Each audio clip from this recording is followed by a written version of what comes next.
Welcome to EB5 Investment Voice, where attorney insights intersects with immigration investments.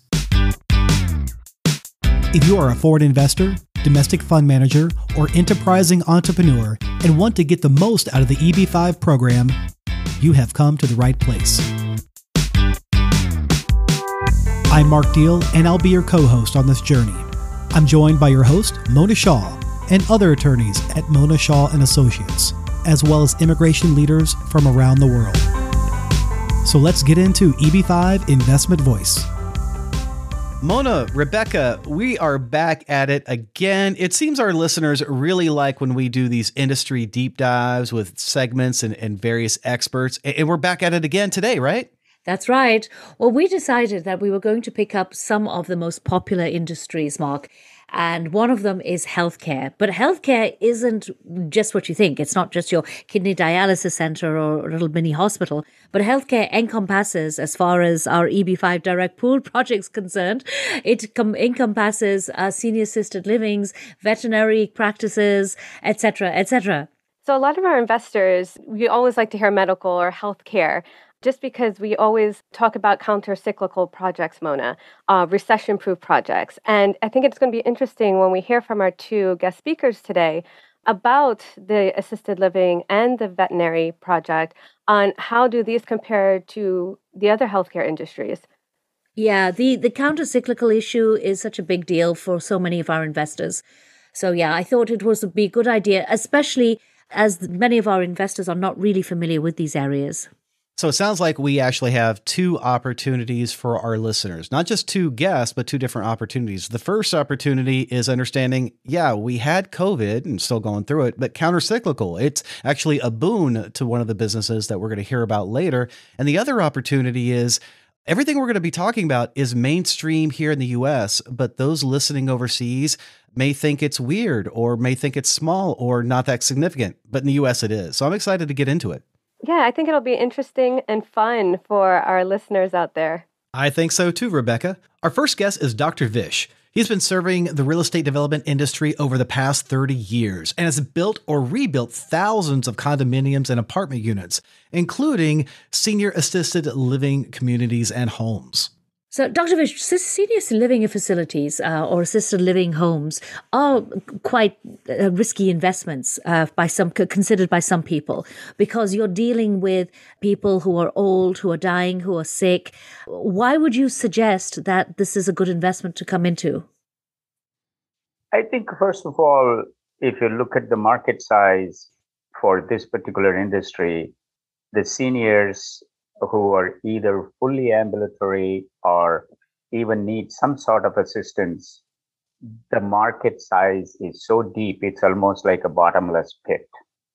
The market has been expanding. I know we lost some people during COVID, but that doesn't change the basic demographics that are prevailing in the country. The senior population is growing. So first is the size of the market. The second is the growth in the size of the market, which is, if you look at other demographic segments, and this one, if you compare, the growth has been relatively higher. I get it. There is a need to cater to an aging population.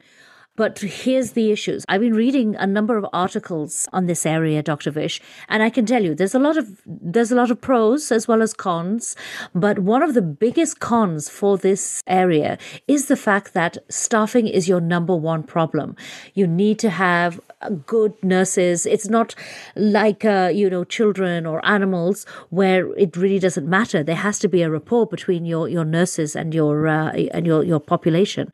How are you planning to handle that aspect? I think the staffing shortage is a generalized problem across many different industries in the economy today. But in this particular industry, we are able to attract the people who got tired of dealing with COVID patients and they want to have somewhat of a more pleasant environment where, yes, they do have challenges, but it's not like every day it is so stressful. So we are able to attract people, particularly nurses, if you are able to give them a better than market salary, and better than better than competition's work environments. So it's what you provide for the employees, keep them motivated, and offer something better than market. Those are our kind of like a cocktail mix. Yeah, yeah. That's a good point. And of course, with nurses and everything, we all know that there is job creation. So as far as EB5 is concerned, there is plenty of job creation. But one of the other issues that has been brought up as well is the fact that some of these assisted living homes are just not making money because they're relying on Medicaid, and the payments for Medicaid are just not coming through in time, or they're delayed. And there's often a cash flow shortage, which again leads to staffing shortages, which again bounces back and that you have a bad reputation, you get less patients. Fortunately, we have been focused mainly on market rate facilities. For us, the Medicaid proportion is a very, very small number, if at all, because our facilities are top in class in terms of what we offer, and the luxury and the comfort that we offer tends to attract the upper demographics, and they're all private pay. And so we do not face that issue. But I think the people who are extremely focused on Medicaid as their main source of income, that may be a different situation. So Dr. Vish, with investors, and not just EB5 investors, because we're talking private equity investors as well, or any investor that comes in looking at senior assisted living, I think a lot of them will want to understand the revenue streams. Is it coming from one stream? Is it coming from multiple? What makes your project, your assisted living, unique and different from others where investors would see the benefit of coming into your project? Well, Rebecca, he just mentioned that Medicaid was only one revenue stream for him. Right. I think that's why Rebecca wants to know more details. Like what other streams? Yeah. So what other streams instead? Just Medicaid.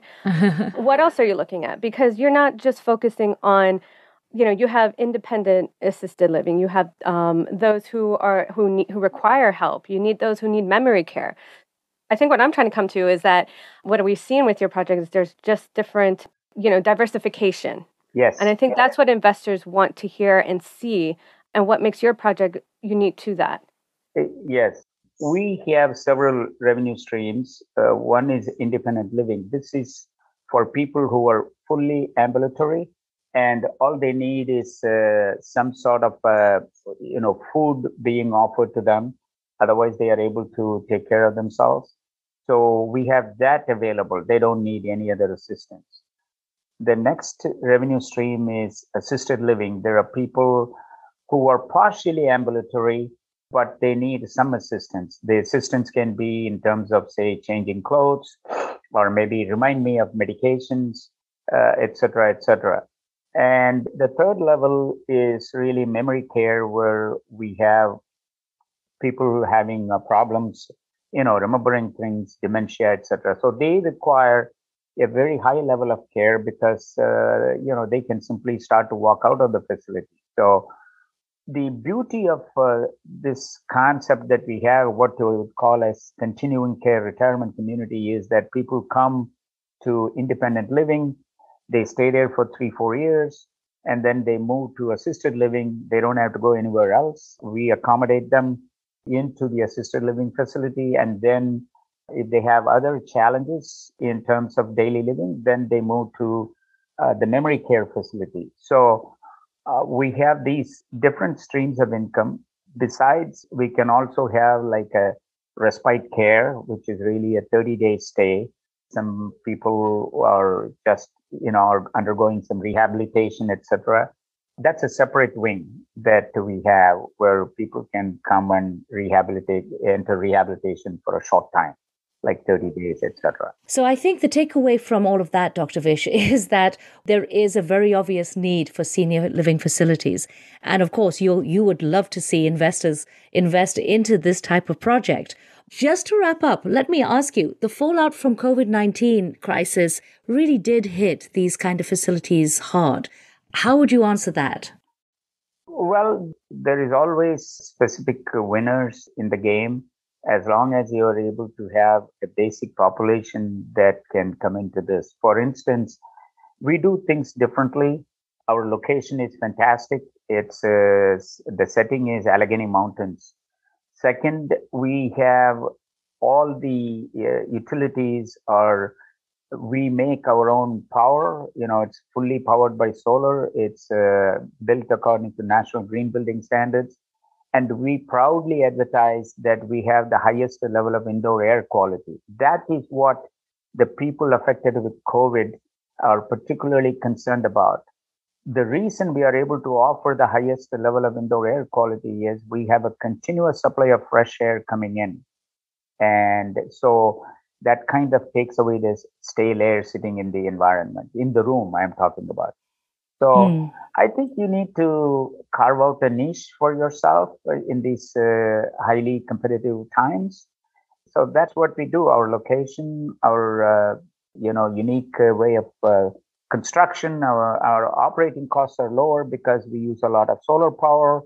Well, these are all excellent points for investing in your particular facility. But overall, is there a one reason why you would suggest that investors do look at assisted living care as a good EB5 project?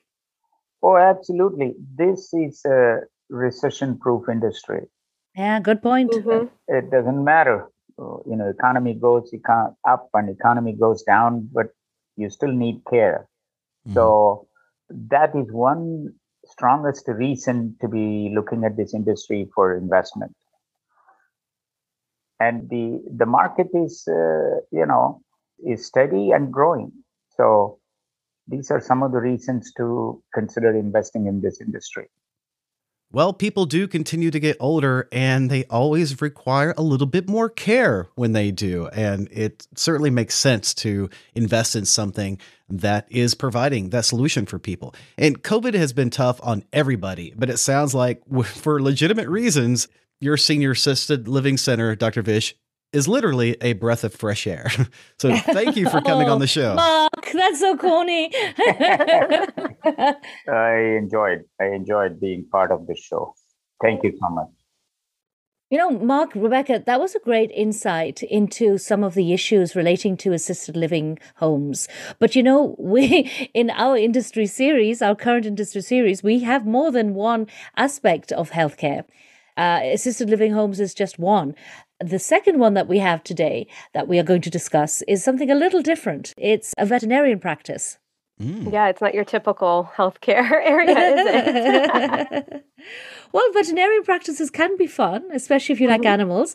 But again, they are areas that a lot of our investors are probably not familiar with and are trying to maybe explore or figure out whether they are good investments, whether they are good for EB5.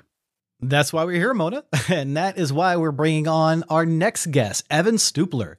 Evan has 24 years of experience in business development in the financial sector, and his expertise is often sought on strategic and marketing planning, competitive analysis, financial analysis, budgeting, and of course, all the financial packaging that goes in with that. Evan, welcome to the show. Thank you for having me. Evan, you're a New Yorker. Yes, I am. And your project is related to a veterinary practice in New York? That is correct. Our business is veterinary for pets, for urgent care, and primary wellness care. Evan, a lot of prospective investors and EB5 clients, they want to know about different areas within the healthcare industry. But I don't think veterinary practice is one which really jumps out to them, mainly because some of them have asked me, don't vets make a lot less money than human doctors? Sure. And the answer is no. Veterinary practices do very, very well. This is an urgent care and primary care for pets. And we're not gated or impacted by Medicare or Medicaid. Yeah, the biggest impact is the American love of our animals. I get it, guys. I know you have pets, Mark, as well. But you have to understand, I'm not particularly a pet lover, I have to admit right now. But many of the people many of our clients as well, they do come from countries where those countries don't spend money on pets. So when we talk about an investment and when we talk about, EB5, and return of capital and all of that stuff. And then we start talking about a veterinary practice. They look at us and say, well, who spends money on their cats and dogs? So, yeah.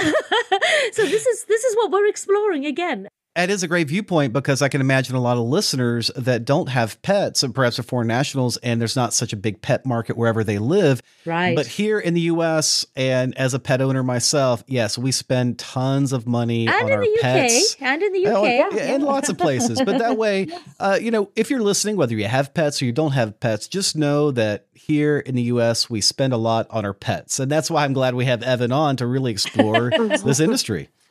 Sure. Well, at this point in time, almost half the population in the United States happens to own pets. So the demand for what we're doing for healthcare, medical for pets is tremendous and only growing. Evan, what about the supply of actual veterinarians? Are you seeing a growth in that area so that way you can cater to this growing market? Yes, because the market has grown and is growing. There's been a tremendous amount of universities that are starting to adopt programs in the veterinary space to educate people because it is a very safe, secure, recession-proof, COVID-proof type industry. Yeah, that's with all healthcare, though. At this point, I think that's why investors are looking at healthcare because of COVID, because of the whole recession-proof industry type of scenario. But is it the best practice out of all of healthcare? I know Evan will say yes, but Evan, let me ask you, your practices are in Manhattan. Is Manhattan not already saturated? Manhattan is not. And what we're doing with your vet is we're using the latest technology where most of these old line veterinary practices that are usually 1 to 2 doctors that own the practice or as a single practitioner use old antiquated equipment. They're not using apps to make appointments. They're not treating the customers correctly. Their hours that they're working, Mona, are actually very limited. So some of them are working 9 to 3, 10 to 4, whereas we are open 8 in the morning to 8 in the evening, 7 days a week. And it's what people today want. It's the 22-year-old to the 55-year-old that resides in New York City, where they just want to jump on the web, on the app, click for their appointment, and come in or just walk in without having to make an appointment where they get seen 2 to 3 weeks out, further along. And yeah.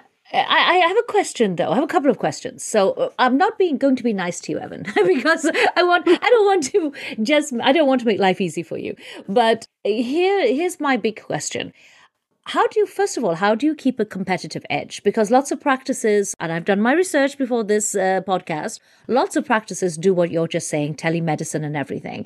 What's different about the technological advances that you are doing? I mean, why do you think you would be able to attract your clients, your patients to come to you? Well, first and foremost, the most important thing, Mona, is to have the best medical care possible, because as long as you have excellent medical care, people will come from wherever they are. It's like, it would be like you wanting to go to a doctor. I'm sure there's one down the street, but if there's one that's 5 miles away, you're going to get in the car and drive to that doctor. So in that respect, we will offer the best possible medical care. And by that, I'm saying our chief medical officers are 2 people that I've known for 30 years that both are graduates from Cornell Medical School, which is the #1 veterinary school in the world. They're both surgeons. They have been practicing, each one of them, for over 42 years. They own 3 hospitals. So this practice comes with a tremendous amount of experience and expertise to hire these vets and provide the best care possible. And along with the newest technology, we find this to be a tremendous advantage that we have over any of these other practices. We're also, Mona, having when you come into our locations, they're aesthetically appealing with excellent air ventilation systems, et cetera. So in the old line vet comparison, those people have old, dingy, locations. We get it. We get it. Okay, so one other question that I know, Rebecca, you have one too, and time is running out. But one quick question that I have for you, which is something which a lot of our investors do bring up. Many investors look to see if there are any assets. So veterinary practices it's a service industry, and you don't actually have any assets. How would you assure an investor? Sure. So money will certainly be in, and an asset will be the equipment that's going to be in the practice. Are you talking like medical equipment? Medical equipment, sure. Medical equipment will be assets. Our real assets, obviously, is the doctors that are on board, and what we're God sells the doctors. Well, it's a medical practice, so the doctors, we're going to give them % ownership in the practice, so that we do golden handcuff them to the practice, and they're going to be working very hard because they're incentivized. Right. So, Evan, you're part of our industry series, and we're taking a look at different industries within the healthcare arena. When it comes down to it, investors are going to ask about financials. So how would your revenue streams compare to other healthcare areas? Right. And how are they different? The answer to that is a few ways. First, as far as insurance, most people that own pets do not have pet insurance. In the neighborhood of 93% of the people don't carry pet insurance. So that being said, when people come in to have a procedure done or for care, they pay by credit card in full on the day of service. So we don't have receivables. We also don't have a Medicare, Medicaid insurance type issue where we're waiting for money. So we're getting paid in full. So we can, by that way, be able to look forward in our business model and be able to control, obviously, the cash flow and the expenses very easily. So essentially, your profit and loss structure, essentially your costs are around keeping pets healthy rather than chasing bookkeeping. That's correct. That's correct. From an operational standpoint, the business cash flows every day. Nice. And as I said, we don't carry receivables, so we know exactly where we are at all times. Mm-hmm. That gives us the security as well as to the investors. Evan, I have looked at the figures, and I do appreciate that more than 68 million US households have pets, and people get emotionally attached. I'm not a pet owner, but I do appreciate it. And yes, it's going to fuel the veterinary industry and make it more recession resistant. I get it. And I know Rebecca and I have a lot to say on this in a few minutes, but I just want to thank you, Evan, for coming on our show. Thank you very much for having me. It's been a pleasure. Mark and Rebecca, both of these industries are not ones which are familiar to a lot of the overseas, so a lot of our investors from other countries, because some of these countries don't really spend money on old assisted living homes. The old parents stay at home. It would be an insult to send out a grandmother to an assisted living home. And secondly, they don't spend money on pets. So I feel that these are industries which make so much money. They're great EB5 projects. They create there's natural job creation. There's a lot of revenue, but our investors don't really understand it. Yeah, I couldn't agree more, Mona. And I think that's why we do have this series to educate our investors, and especially our foreign investors, and letting them know, like in the US, this is what we're seeing. It's a different mindset out here, especially, as you said, with assisted living, with both husband and wife working. We're going to a different area, and you're seeing those becoming more popular. Yeah. I mean, what is it? Pet care is a $100 billion industry.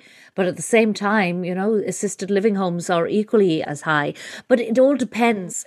That's a general statement. So I think people can look at all of these figures and stuff.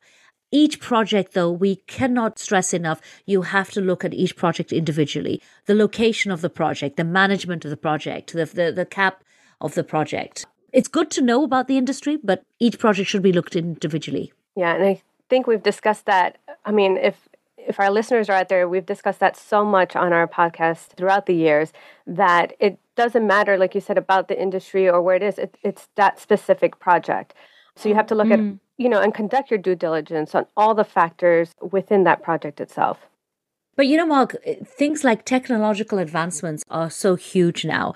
I mean, what you can do in telemedicine, for example, you couldn't do that 10 years ago. So if you have an old facility, you say, oh, well, that assisted living isn't making money. But guess what? This new one is, because they suddenly have all this technology.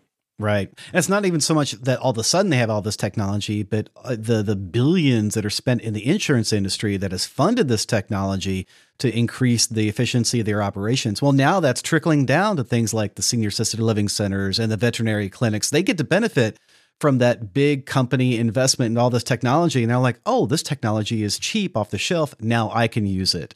And I appreciate you both, Mona and Rebecca, for letting our listeners know how not just important, but how mainstream it is here in the U.S. Within a few miles of me, there are many senior assisted living centers and veterinary clinics, and I just assume it's that way everywhere. But I guess you're right. It's different in the U.S., and it's an opportunity for some foreign investors. Thank you for being with us today on EB5 Investment Voice. The topics presented in this podcast is informational in nature and is not to be taken as specific legal advice. If you have questions on the topics presented in this episode or other investment immigration needs, please contact Mona Shaw & Associates. Mona and her attorney staff can be reached at mshawlaw.com. That's mshawlaw.com. Make sure you don't miss our next episode focusing on a different aspect of the EB5 program by subscribing to the podcast. While you're at it, leave us a rating on iTunes. If you really found this episode valuable, share it with someone else that could benefit from this information. Until then, I'll see you on the next episode of EB5 Investment Voice.